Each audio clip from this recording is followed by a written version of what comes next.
So here's a guide on the easiest way to win Hades. Now, this is going to be up for some interpretation, but it is definitely what I would consider the easiest way to beat Hades. So I'm going to cover weapons, keepsakes, and then the mere talents that you need, and also gods you should focus on. So starting with our weapons. Now, the Gauntlet, Malphon, the Twin Fists, whatever they're called, who knows, I don't know, are definitely one of the strongest weapons in the game. They don't deal high damage, but their damage definitely isn't anything to laugh at. Now the aspect of Gilgamesh, the legend talent, isn't the worst. It's not the best either. That's why the aspect of Talus has a 1-up on it, because the magnetic pull is just so good. Like, look at that. Pulling enemies to you and then dealing so much damage. Like, the damage you deal is nothing to laugh at on the gauntlets. They are so crazy good. Okay, moving on to our keepsakes. So, there's 2 keepsakes you really want to focus on. You have a Lambent Plume, which is the Ares one, or Hermes, not Ares. Whoops. That's just the complete wrong one. The Hermes one. It gives you 1.2% dodge chance. This is at max level. It gives you 1.2% dodge chance when you quickly clear an encounter. Now, the quickness, it's a little, it's not too clear, but as long as you're killing early floors really fast, you're going to be stacking this up, and that dodge chance is going to save you probably in the later runs. Now, the other one I would recommend is Pierced Butterfly. Pierced Butterfly is so good early game, because if you don't take any damage, you get 2% bonus damage. If you clear 5 rooms without taking damage throughout the whole run, that's a 10% damage boost. Like, that is so crazy strong.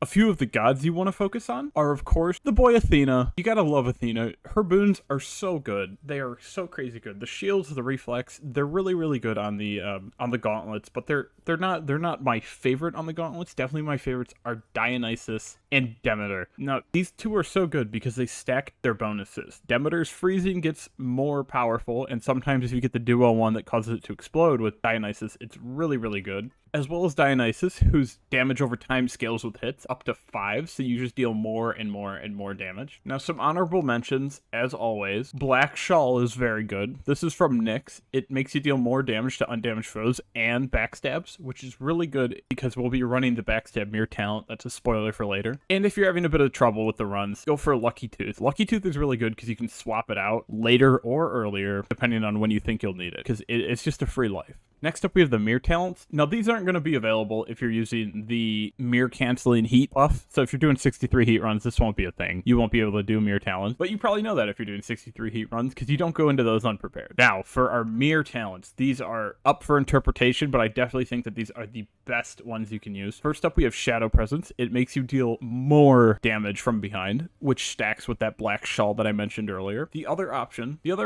isn't very good for this because the gauntlets don't hit big, they hit a lot. So hitting one time for it's like 20% more damage isn't as good as 10% or 50% in a back hit ever. It's just not as good. There's no way. Next up, we have Chthonic Vitality. Now, this one doesn't really matter. You can use the Darkness one or you can use this one. I prefer this one just because it gives healing and I don't have to rely on going Darkness, but feel free to use the Darkness restoring health one if you're only going for Dark. Next up, we have Death Defiance. Now, Death Defiance isn't quite as good as Stubborn Defiance because you only get 3 stacks per run, but Stubborn Defiance can give you up to, I don't know, like 30 per run, however many rooms you're clearing. I'm not too sure on the number there. But the thing is, these can activate more than once per room. Now, I usually use Death Defiance on the final boss or any boss like 2 times, which is why it's better than Stubborn Defiance in my books, because I won't use them normally, like in a base room. But if you are having trouble clearing base rooms, maybe you're just getting used to stuff, go ahead and run Stubborn Defiance. Next up, we have Greater Reflex. Now, the dodge one is really good, but Greater Reflex is just unbeatable. That extra dodge is so useful, especially in combination with the gauntlets, because the gauntlets work very well with dashing. That's what their whole thing is. You got to move and punch.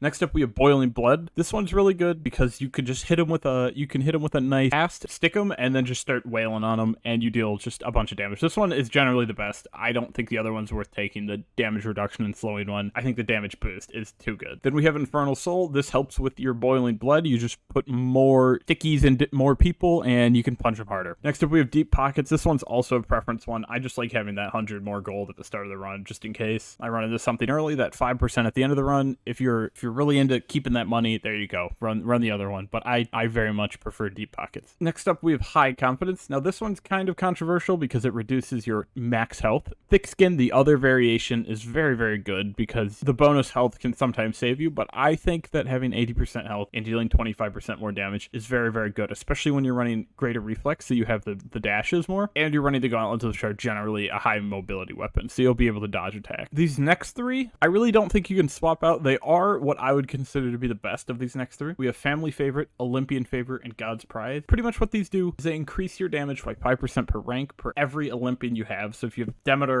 and Dionysus, then you'll deal 10% more damage because you have two different boons from two different Olympians. Next up, you have Olympian Favorite, which increases the rarity of your boons for chance up to 40%. And the next one, it increases the rarity again, but for epics. So that's why these are really good together, is because you just get more boons with higher quality. The reason I prefer God's Pride over God's Legacy is because God's Pride gives you epics at a higher probability than you would have to get legendaries or duos. I just don't think that lower probability is worth it. Last but not least, we have Fated Persuasion. I think it's very, very good, especially with Olympian Favor and God's Pride, because you have that chance to get better boons. And if you don't like any of the boons, oh well, you swap them. Alright, this concludes my build guide for Hades, how to win better. Or I don't know. I'll figure out a title for it later, right? Anyways, if you enjoy this content, let me know down in the comments. This will probably be my last guide for a bit until Synthetic 2 comes out. Speaking of Synthetic, go check out my guides for that game. If you've never played it, then you might like it a lot. It's similar to Hades, and it's very, very, very fun. Anyways, I'll see you guys in the next video. Bye, bye, bye, bye, bye.